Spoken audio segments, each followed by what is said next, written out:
Minister, good morning. Welcome to News Breakfast.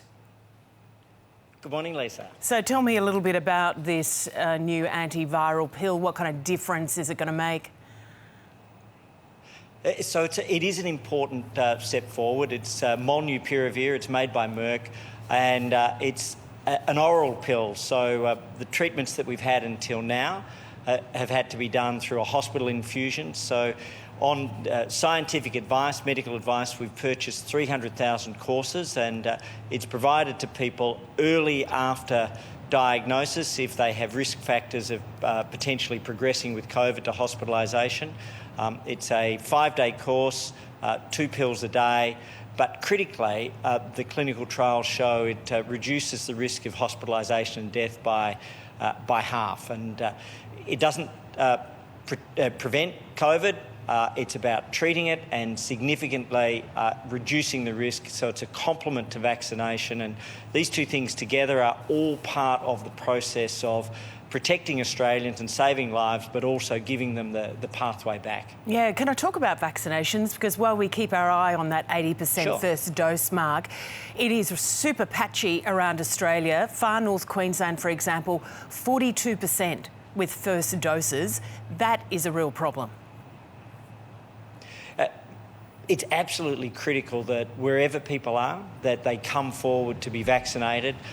There is a very large quantity of vaccine available right around the country, and we'd urge people, no matter where you are, to be aware that the risk is absolutely clear that anyone, anywhere, over the course of the next year or beyond, can be exposed to COVID. And the best protection is exactly as you say, vaccination. And so that's why we want to encourage people right across Australia.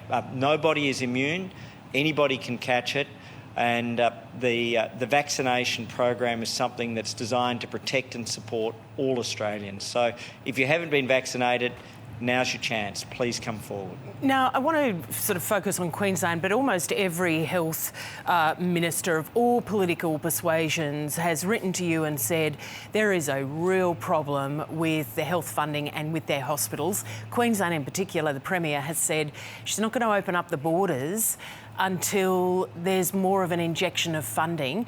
Do you accept that there needs to be a shake-up here, that there is a problem that the states are facing? Well, we have, in the case of Queensland, increased our funding by 99%, so almost double. Queensland has increased it by 55%.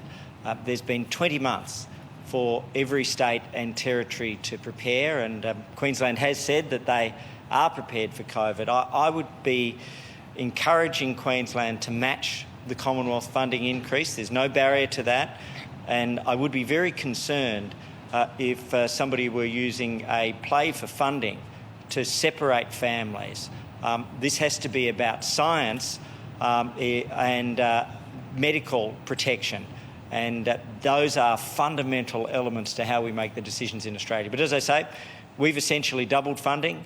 Queensland's increased by 55%. We would encourage them to match what the Commonwealth has done. Well, the PM suggested on Friday it looked like shakedown politics. Is that your sense of it? Given, and I should say we had the Queensland president of the AMA on the program a little bit earlier, and he said there had been chronic underfunding from both the federal and the state government. Well, we have increased our funding from 2.6 billion to 5.2 billion approximately. Queensland's increased theirs by 55%, whilst we've effectively doubled our funding. So the option is there for them to match what we have done, and I would encourage them to match the federal funding. So no more federal funds? I think this is a really... Well, we are also providing 50% for all COVID-related hospital expenditure around the country. That's led to $6 billion of additional funding in the partnership with the states. And we continue to increase. And what we see is that around the country, we will have gone from $75 billion over 5 years to $100 billion to $135 billion over the current 5 years, with hospital funding increasing. This year, it'll be up from $13 billion when we came in to almost $26 billion, $27 billion, then 29 billion and 30 billion. So our funding is increasing significantly, consistently, and has doubled around the country, doubled in Queensland, and really there has been 20 months to prepare. If there are hospital ramping issues at this point where there are not COVID pressures, they need to explain that. But the Chief Health Officer in Queensland has said that they are prepared for COVID, and we have taken them at their word on that. What do you think a new New South Wales Premier is going to do with the state's roadmap out of lockdown? So all our advice, and it will be up to the new Premier to determine this, but all our advice is that there's a clear, broad commitment to the roadmap right across the New South Wales government. They're at over 88% first vaccinations. They're continuing to vaccinate at a high rate.